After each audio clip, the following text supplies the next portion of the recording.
Fala pessoal, André Ferreira na área e hoje eu vou falar sobre um tema que tem aparecido com certa frequência, assim, algumas dúvidas com relação ao que são as networks. E aí também vou fazer uma tangente com o tema de descentralização e escopos, né? Mas primeiro solta a vinheta aí, editor.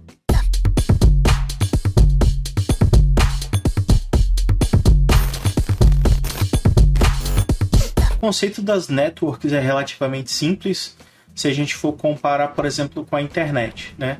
A internet nada mais é do que um monte de computadores no mundo inteiro, né?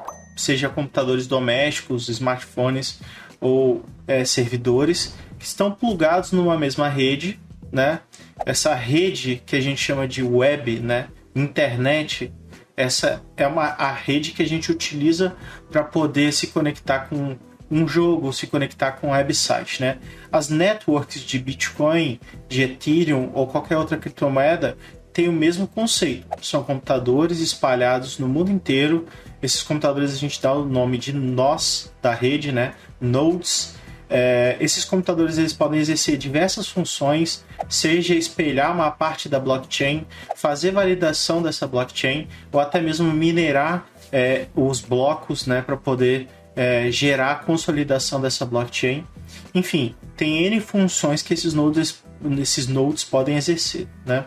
Quando a gente fala de serviços descentralizados, isso não quer dizer que eles são descentralizados para a internet como um todo, tá? Isso é importante a gente entender. Todo serviço de cripto ele é descentralizado dentro de uma rede. Então, por exemplo, se a gente for falar do caso do Ethereum, né? O Ethereum ele tem a própria rede dele chamada Mainnet, né? Que é uma das redes que o Ethereum tem. O Ethereum tem outras redes que eles chamam de testnets, são redes de testes, né? Inclusive a rede do Ethereum 2.0, a rede Beacon, é uma dessas redes testes.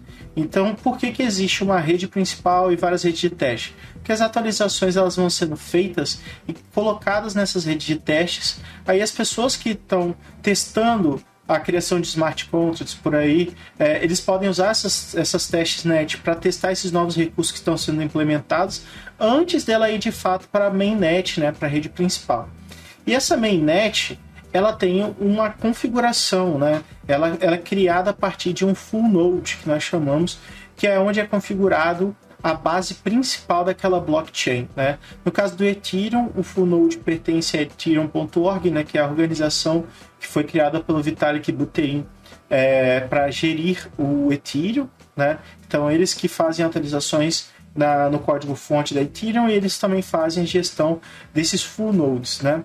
Então, quando você quer fazer um full node de Ethereum, o que você faz? Você se conecta no ethereum.org e aí você vai fazer um backup dessa blockchain e vai começar a operar como um node dessa rede, né? Por que é interessante falar sobre escopo da rede e falar sobre a questão da descentralização? Ela está baseada no escopo dessa rede. Por exemplo, os Bored Ape, que são NFTs muito famosos, custam milhões de dólares.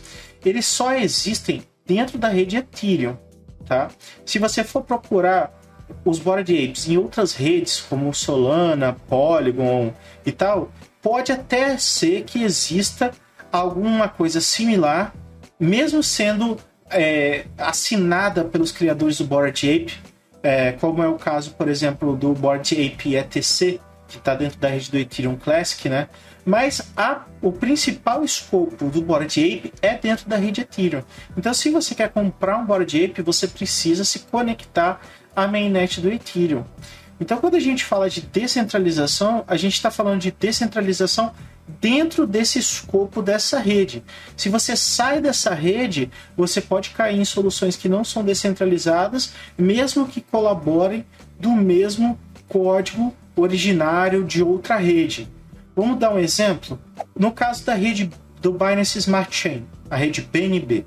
Os códigos da rede BNB, até onde eu lembre, eles são baseados no Geth, né, no sistema do Ethereum, né? Eu não sei propriamente se eles utilizam a versão em Python ou em C++ ou a versão em Go, mas eles utilizam toda essa infraestrutura do Ethereum, né?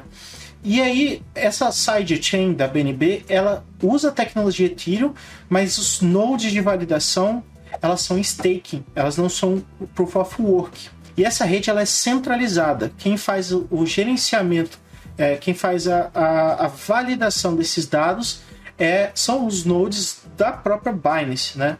Tanto que você não tem a possibilidade de fazer mineração dentro da rede do BNB. Por mais que a rede BNB utilize a mesma tecnologia da rede Ethereum, a forma de validação usando full nodes centralizados faz com que a rede seja centralizada. No caso do Ethereum, qualquer pessoa no mundo inteiro pode plugar nesse full node e fazer uma mineração. Então a rede ela tem uma validação descentralizada. E por que é importante entender sobre como é que funcionam as networks na hora que a gente vai criar os nossos smart contracts? Quando a gente precisa criar soluções 100% descentralizadas, com foco na segurança, né? Por exemplo, vou criar um smart contract de protocolo DeFi. A escolha da rede ela é extremamente importante. Você tem várias opções no mercado hoje em dia, né? Você pode optar por usar uma Polygon, a própria rede do Ethereum, do Ethereum Classic, ou você pode criar a sua própria sidechain usando o Geth. Eu estou até fazendo uma série agora sobre smart contracts que a gente está testando localmente com Ganache, mas a gente vai fazer a configuração do Ethereum num node local, né, mostrando como é que funciona a criação de um full node.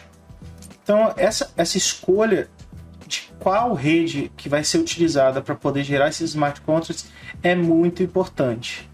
Se você está fazendo um produto que precisa ser multi-chain, por exemplo, né, que o mint possa ser feito em uma rede ou outra, né, aí você pode dar a opção do usuário escolher qual rede que ele vai fazer aquela NFT, por exemplo. Isso também é importante, porque tem pessoas que só confiam em NFTs que estão dentro da rede Ethereum, tem outros que são mais abertos e utilizam BNB e Polygon, mas hoje a gente tem um problema muito sério de UX. Como a gente tem uma infinidade de redes, toda vez que a gente precisa plugar em uma rede dessas, né, a gente precisa fazer uma série de configurações, por exemplo, na nossa MetaMask, para poder acessar essas criptos, né? Então, por exemplo, eu tenho hoje dentro da minha wallet da MetaMask algumas redes. Eu tenho a rede local que eu tenho testado aqui. Então aqui na minha MetaMask eu tenho a rede local que eu estou testando para poder fazer o projeto dos smart contracts, que os vídeos vão estar disponíveis em breve aí no canal. Eu tenho a rede do Ethereum Classic, por exemplo, que já é uma outra rede, e aí eu tenho que fazer toda a configuração dessa rede para eu poder ter acesso a ela, e aí poder tramitar com os Ethereum Classic que eu tenho. E a gente tem a rede do Ethereum aqui, por exemplo. Caso eu tivesse a rede da Polygon, eu teria que fazer uma configuração dessa rede. Caso eu tivesse a rede da BNB, da Binance Smart Chain, eu teria que fazer essa configuração. Então acaba que essa UX fica complexa para quem não tem tanto conhecimento assim do universo cripto. E aí, por exemplo, às vezes você quer comprar uma NFT, mas essa NFT está na rede BNB. Você tem que fazer um tutorial ali de como é que você se pluga na rede BNB, como é que você compra o token para você poder usar a MetaMask para poder mintar. Então, assim, não é um processo simples, né? Essa UX é um problema muito sério que a gente tem hoje dentro do universo cripto, que, obviamente, mais cedo ou mais tarde ela vai ser resolvida, mas, por enquanto, ainda faz com que o uso de exchanges, por exemplo, seja muito mais usual do que manter a custódia da carteira. Mas é importante, no meu ponto de vista, entender como é que funciona esse ecossistema de ponta a ponta, entender o que são as networks, como é que funciona uma carteira, como é que eu faço para poder proteger os meus ativos, né? Inclusive, se vocês estão pensando em fazer algum projeto de Web3, né, a escolha dessa network ela é uma coisa muito importante, porque vai fazer muita diferença de uma rede para outra, né? Não só em questão de custo, mas em questão de segurança, disponibilidade, por aí vai. Bom, galera, eu espero que o conteúdo esteja ajudando vocês a desmistificar um pouco sobre o universo cripto, sobre como é que funciona esse ecossistema, o que significa cada um dos termos, né? E eu vou ficando por aqui. Espero vocês no próximo vídeo. Valeu, até mais.